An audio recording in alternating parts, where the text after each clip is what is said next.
Ahir ens vam reunir els alcaldes afectats per les obres dels túnels del Garraf, de Renfe Adif, i bé, vam treure unes conclusions.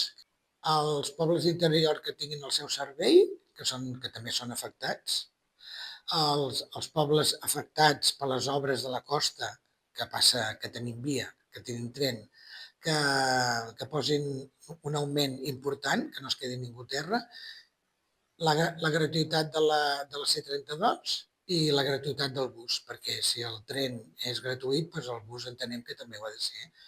Aquests elements són indispensables per poder fer front en aquests 3 mesos que estarem en obres i patint aquestes conseqüències. I com hem fet fins ara, seguirem lluitant perquè la nostra ciutadania tingui tota la comoditat i tots els elements que hagin d'estar perquè puguin anar a treballar a Barcelona, al metge, a estudiar, el que calgui. Estarem sempre amb vosaltres.